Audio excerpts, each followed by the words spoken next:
Dance ഷോസും കാര്യങ്ങളൊക്കെ ആയിട്ട് ഇങ്ങനെ പോകുന്ന സമയത്ത് കമലഹാസൻ കെട്ടിപ്പിടിച്ചെന്നൊരു സംഭവം ഉണ്ടായിരുന്നു.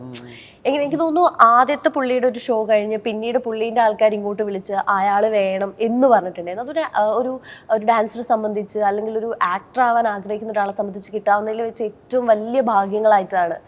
എങ്ങനെയായിരുന്നു ആ ഒരു മൊമെന്റ്? പുള്ളി ഇങ്ങനെ ഡാൻസിന്റെ ഇടയിൽ കൂടി വന്ന് ലാസ്റ്റ് സ്റ്റെപ്പിൽ കെട്ടിപ്പിടിക്കുന്ന സമയത്ത് എന്തായിരുന്നു റംസാന്റെ അപ്പത്തെ ഒരു ഇല്ല? അത് സാറിന് സിനിമയുടെ സക്സസ് സെലിബ്രേഷൻ്റെ അന്ന് ദുബായിൽ വെച്ചിട്ടായിരുന്നു ഒരു ഇവന്റ്, വിക്രം സിനിമയുടെ. അപ്പം ഞാൻ എൻ്റെ അടുത്ത് പറഞ്ഞത് ഇങ്ങനെ ഒരു ഡെഡിക്കേഷൻ കൊടുക്കണം, ട്രിബ്യൂട്ട് പെർഫോമൻസ് കൊടുക്കണം, പക്ഷെ സാധാ ഒരു പെർഫോമൻസ് ആയിട്ട് വേണ്ട, വേറെ എന്തെങ്കിലും ഒന്ന് ചെയ്യുന്ന പറഞ്ഞിട്ടാണ് എന്നെ കോൺടാക്ട് ചെയ്യുന്നത്.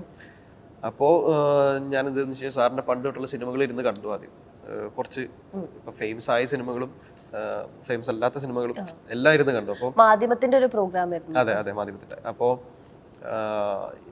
ഇതൊക്കെ കണ്ടു കഴിഞ്ഞപ്പം ഞാൻ ഓൾറെഡി സാറിന്റെ വലിയൊരു ഫാനാണ്. കാരണം ഇത്രയും വേഴ്സറ്റൈൽ ആയിട്ട് ആക്ട് ചെയ്യാനും ഡാൻസ് ചെയ്യാനും പറ്റുന്ന ഒരു ആക്ടർ എന്ന് വെച്ച് കഴിഞ്ഞാൽ ഇറ്റ്സ് വെരി യൂണിക്. അപ്പോൾ പഴയ ഒരുപാട് പടങ്ങൾ ഞാൻ ഓൾറെഡി കണ്ടിട്ടുണ്ട്, നായകൻ, അങ്ങനെയുള്ള ഒരുപാട് പടങ്ങളുണ്ട്. അപ്പൊ ഇതൊക്കെ കണ്ട് സാറിന് ട്രിബ്യൂട്ട് കൊടുക്കാന്ന് പറയുമ്പോൾ ഓക്കെ, എന്നാൽ പിന്നെ എല്ലാത്തിൽ നിന്നും നമുക്ക് കിട്ടുന്ന നല്ല നല്ല എലമെന്റ്സ് വെച്ചിട്ട് ഒരു 10 minutes ലോങ് പെർഫോമൻസ് നമുക്ക് കൊടുക്കാന്ന് വിചാരിച്ചു.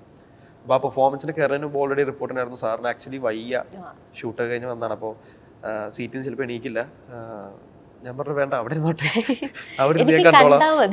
അങ്ങനെയായിരുന്നു. അപ്പോൾ പെർഫോമൻസിന്റെ ലാസ്റ്റത്തെ 1 minute ഞാൻ പുറത്ത് ഇതുപോലെ സാറ് മുന്നിലിരിക്കുമ്പോഴാണ് ഞാനിവിടെ പെർഫോം ചെയ്തത്.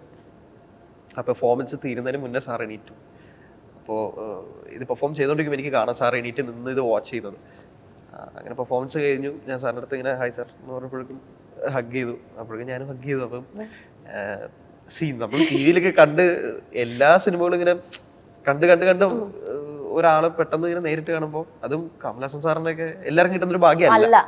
നമ്മൾ കരിയർ തുടങ്ങുന്ന സമയത്ത് ഒരിക്കൽ പോലും ചിലപ്പോൾ പ്രതീക്ഷിച്ചിട്ടുണ്ടാവില്ല, നമ്മൾ സ്വപ്നത്തിൽ പോലും വന്നിട്ടുണ്ടാവില്ല. ഞാൻ ഇതുപോലെ കുറെ ആർട്ടിസ്റ്റുകൾക്ക് ട്രിബ്യൂട്ട് കൊടുത്തിട്ടുണ്ട്. ഞാൻ പണ്ടിട്ട് ഡാൻസർ ആയതുകൊണ്ട് ഈ സ്പെഷ്യൽ ഈവെന്റ്സിൽ ആക്ടേഴ്സ് വരുമ്പോൾ എന്നെ വിളിക്കും ട്രിബ്യൂട്ട് കൊടുക്കാനായിട്ട്. പക്ഷെ ഇത്രയും ഒരു അടിപൊളി മൊമെന്റ് എന്റെ ലൈഫിൽ ഉണ്ടായിട്ടില്ല. എനിക്ക് തോന്നുന്നു അത്രയും അധികം ആർക്കും അങ്ങനെ കിട്ടണമെന്നില്ല. അത്രയും ചെറിയൊരു പ്രായത്തിൽ കമലഹാസൻ സാർ അപ്രീഷിയേറ്റ് ചെയ്യാന്ന് പറയുന്നത്. അതെ അത് എനിക്ക് കൂടുതൽ സന്തോഷം തോന്നിയത് ഈ പറഞ്ഞ പോലെ ഈ ഡാൻസ് കഴിഞ്ഞ് സാറ് സ്റ്റേജിൽ വന്ന് സംസാരിച്ച് ഡാൻസിനെ പറ്റിയും എന്നെ പറ്റിയൊക്കെ സംസാരിച്ച് കഴിഞ്ഞ് അടുത്ത ഇവന്റിൽ നമ്മൾ സജസ്റ്റ് ചെയ്തപ്പോഴാണ് എനിക്ക് കുറച്ചും കൂടി ഓക്കെ, അപ്പൊ എന്തായാലും ആർട്ടിസ്റ്റുകൾക്ക് വേണമെങ്കിൽ വെൽ പെർഫോംഡ് എന്നൊക്കെ പറഞ്ഞ് നമ്മൾ സോഫ്റ്റ് നിർത്താം. ഇതല്ല, പ്യൂറായിട്ട് സാറിന് ഇഷ്ടപ്പെട്ടതുകൊണ്ട് മാത്രമാണ് അടുത്തൊരു സ്റ്റേജിലും അന്ന് പെർഫോം ചെയ്ത ആളെ വേണം എന്ന് പറയാൻ കാരണം. അപ്പം സന്തോഷം.